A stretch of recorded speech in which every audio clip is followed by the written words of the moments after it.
Ladies and gentlemen, welcome to the Kakasungura YouTube channel. I have decided to dedicate today's videos to responding to your feedbacks. There is a video I uploaded just a few hours ago. I have read your comments and I want to respond. People are referring me to Article 146, and I will read all of them. Article 144 and Article 145. Article 144 talks about removal of the president on grounds of incapacity. Article 144 with our current parliament cannot work. Hiyo weka X. Because it says, a member of the National Assembly, supported by at least a quarter of all the members, may move a motion. That can't work. In the National Assembly, Ruto has the majority. So, Article 144, put X. I'm responding to you guys.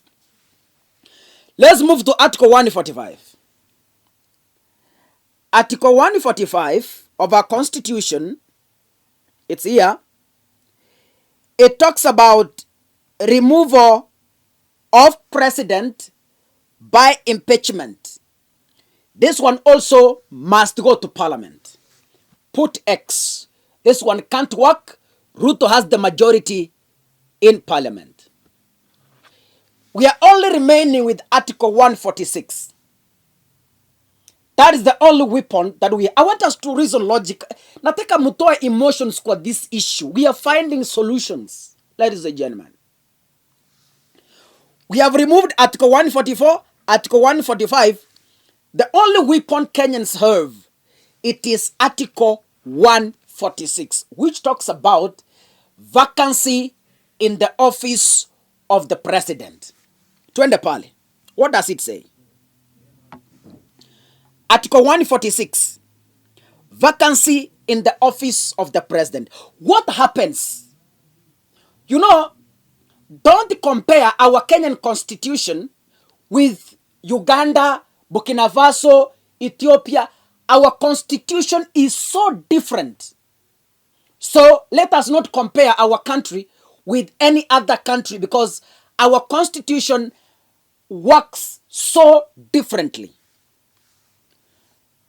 Article 146 says, the office of the president shall become vacant if the holder of the office, 1, dies, 2, resigns, 3, otherwise ceases to hold office under Article 144, which I've dismissed, or Article 145, which I've dismissed. So to have Ruto out of power, we have two options.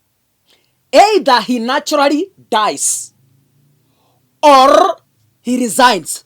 Those are the only two options remaining to get William Ruto out of office, ladies and gentlemen. Now,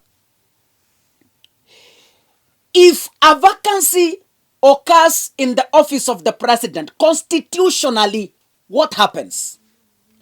Our constitution doesn't give room for the president to jointly resign with his deputy. If we push Ruto must go, it is Ruto who will resign. Aache Gachagua kwa ofisi. That is our constitution. There's nothing you can do about it.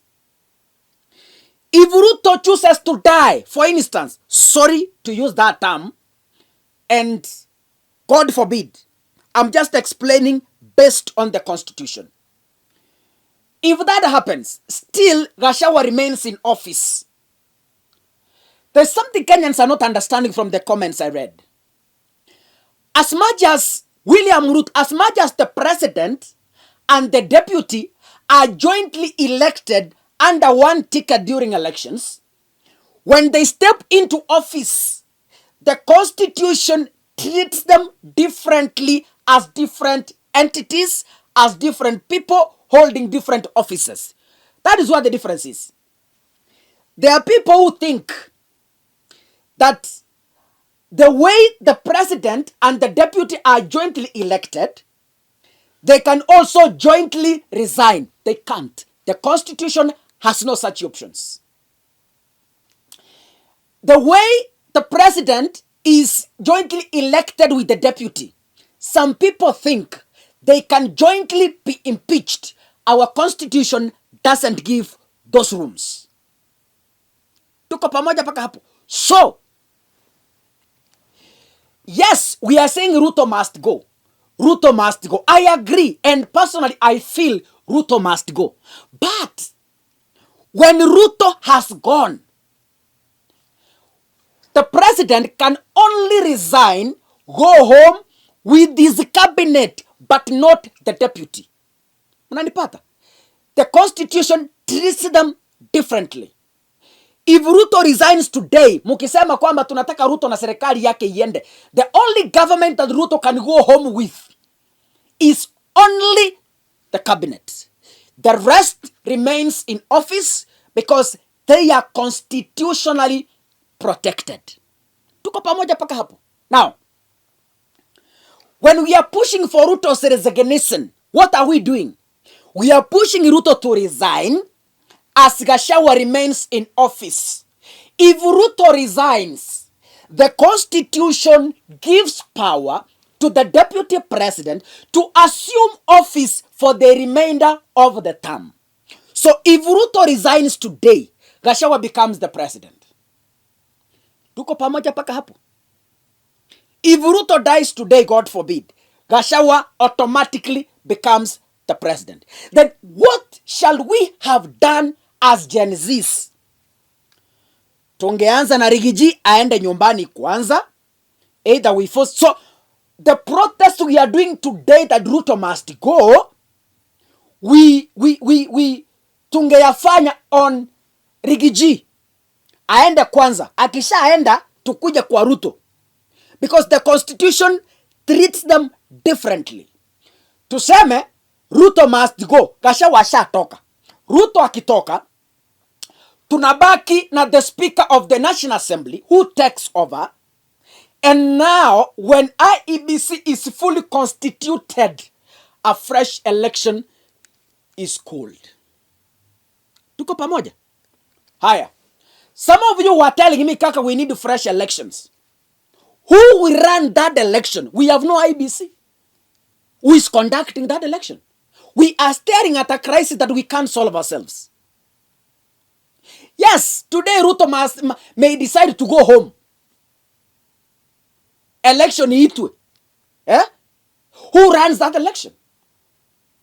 Because constituting the IEBC vests first on the president. He nominates, Parliament approves. Parliament can't nominate in absence of the president.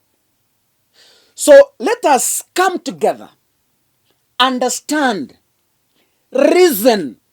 What is the way forward out of this? If we want Gachagua to be the president, then let's go on. Let's push for Ruto to resign. If that is what we want as Kenyans. Kama tumeona Gachagua ndio mzuri kuliko Ruto, sawa.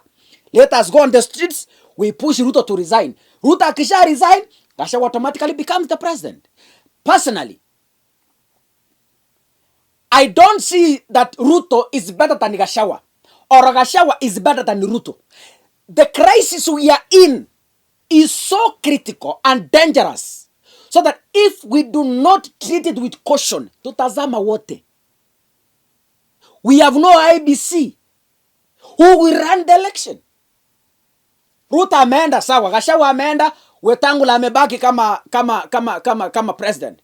But he calls an election within 60 days. Who runs the election? We have no IBC.